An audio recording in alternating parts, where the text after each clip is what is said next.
Welcome back to the channel. My name is Thomas Fletcher and I'm the host of the LCSW network. If you're new to the channel, please do me a favor by smashing that like button, by subscribing to the channel, and by sharing this video with your social work colleagues and friends. The purpose of this channel is to create a community of hope and support where social workers can come for relevant news, information, and inspiration. Well, welcome back to Self-Care Saturday. Welcome back to our 2021 Wellness Challenge. This is week 18 of our 2021 Wellness Challenge. For those of you that are new to the channel, I am a social worker and I created this series to talk to other social workers about how we can enhance our self-care for ourselves. So just a quick recap. In week 1 of the 2021 Wellness Challenge, we talked about developing an early warning sign action plan for our self-care. In week 2, we talked about the benefits of using positive self-affirmations as self-care. In week 3, we talked about using audiobooks as self-care practice. In week 4, we talked about the benefits of cycling. In week 5, we talked about the benefits of connecting with nature.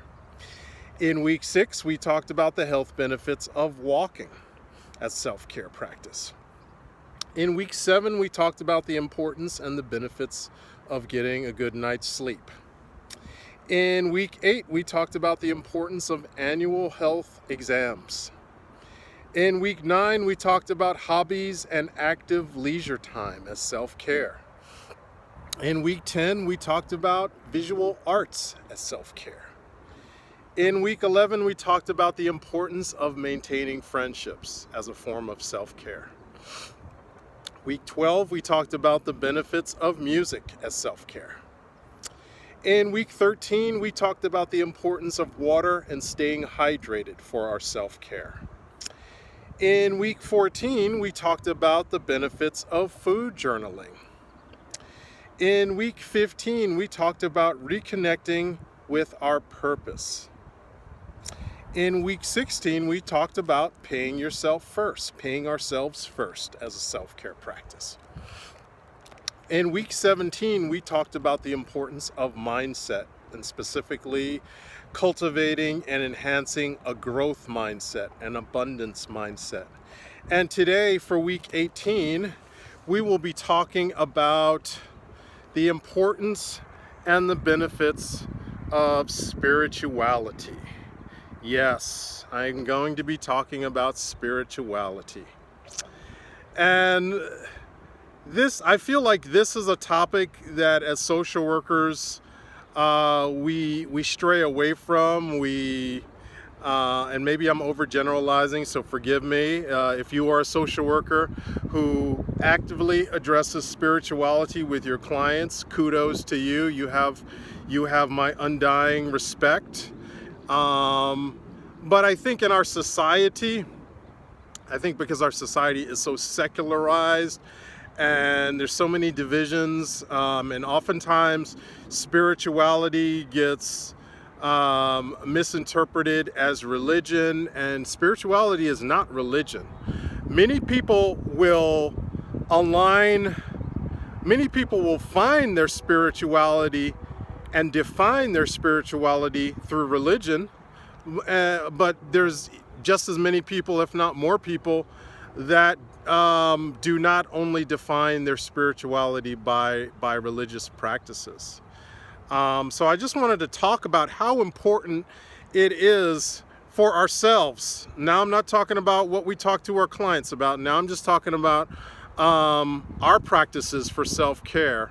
And I really believe that we need to check in with ourselves, with our spirituality, right?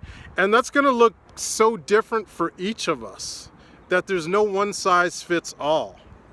And that's the beautiful thing about it.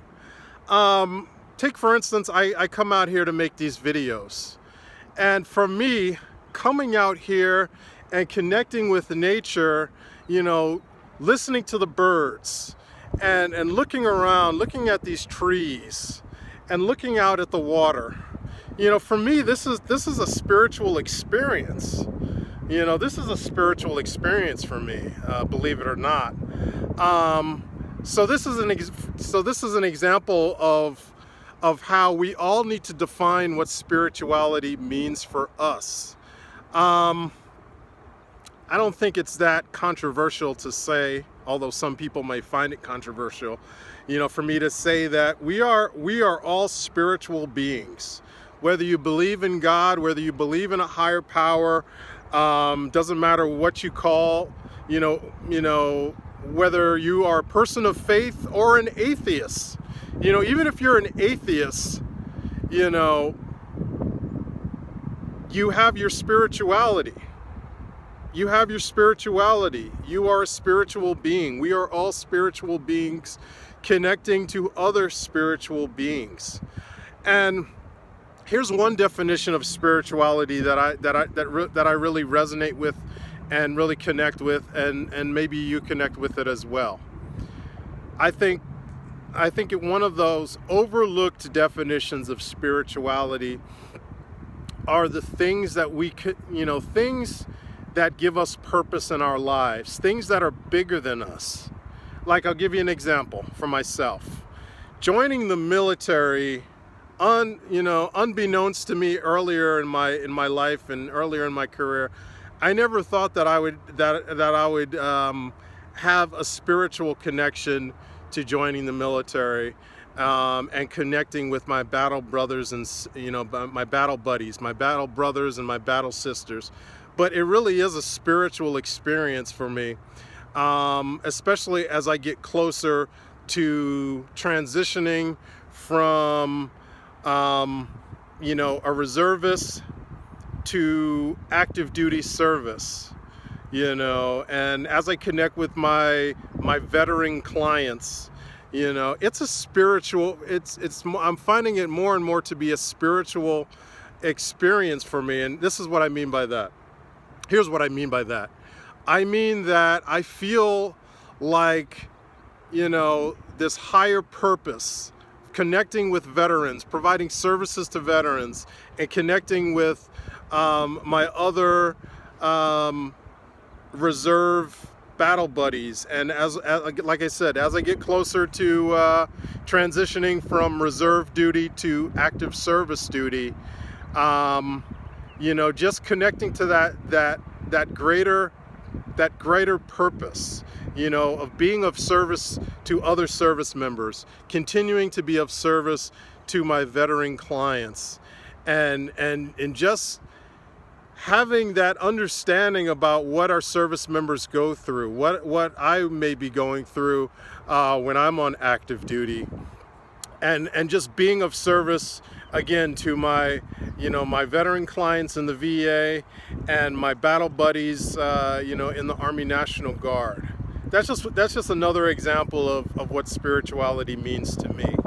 Again, for each of us, spirituality is going to have a different meaning, and that's okay.